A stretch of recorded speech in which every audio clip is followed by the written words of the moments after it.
And the best thing, let us know it is time to let go. We'll let go.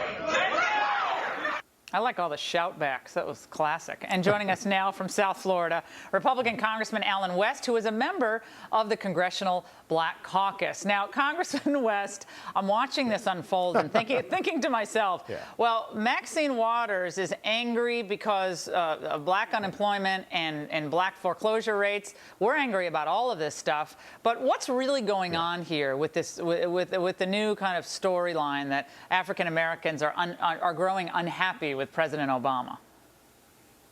Well, I think, Laura, when you look at what is happening, the laughable hypocrisy is that the big black bus is not going into the black community.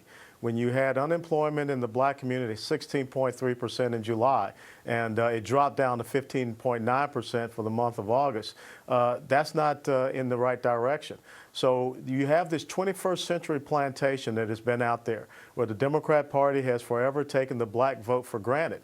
And you have established certain black leaders who are nothing more than the overseers of that plantation. And now the people on that plantation are upset because they've been disregarded, disrespected, and their concerns are not cared about. So I'm here as the modern-day Harriet Tubman to kind of lead people on the Underground Railroad away from that plantation into a sense of sensibility. Now, you're saying Maxine Waters is the plantation boss at this point?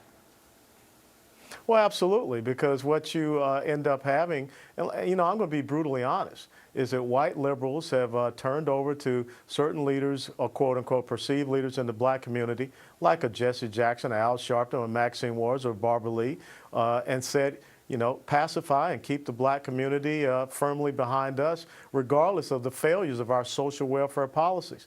You look at the devastation in the black communities. You look at what has happened to the inner cities of, let's say, Chicago or Detroit. You look at the riots and the things that are happening already in Philadelphia. Where the heck is Sharpton and Jesse Jackson, Barbara Lee, Maxine Waters on the flash mob? Where are they on those? That's my point. That's the absence of this quote-unquote leadership in the black community, which, as I say, are nothing more than overseers of this 21st century plantation.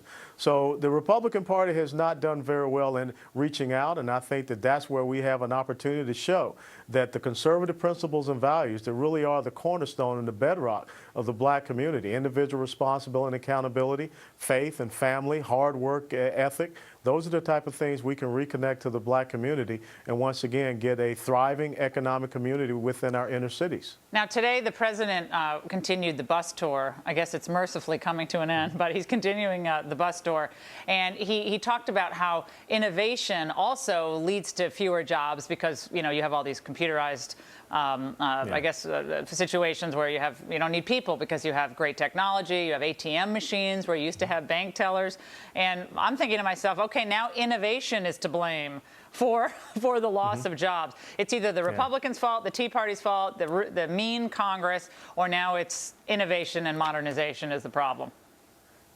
Yeah, you're absolutely right. And don't forget the Arab Spring and the cut of the flow of oil, or the weather event and the tsunami and the earthquake that occurred in Japan. Look, this president, his excuse game, the continuing whining, is not becoming of the leader of the free world, the leader of the United States of America, the greatest nation that the world has ever known. And about investment, ingenuity, and innovation.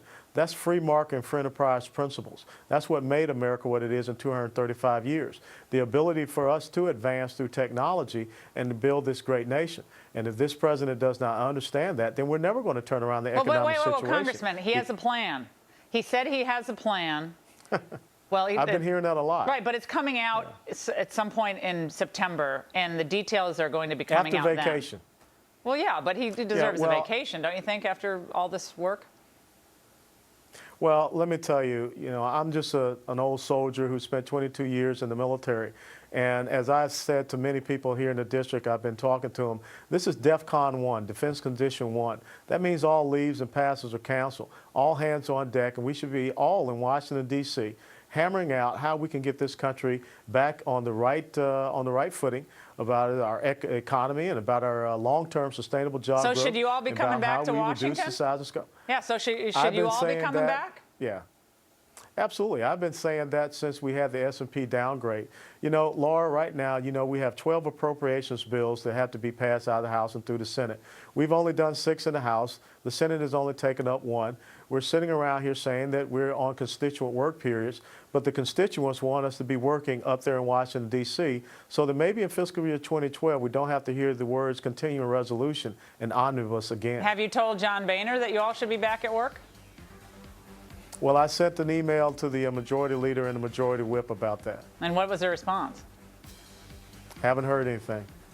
Oh, okay. And what are you going to do about that 13% congressional approval rating? That's pretty low, too, Congressman. Well, I got to tell you, that's part and parcel of what the American people see as, you know, they don't see any leadership coming out of Washington, D.C. So all I can do is try to stand and rectify the situation from my little foxhole. All right, Congressman Allen West, it's great to see you. Thanks so much. And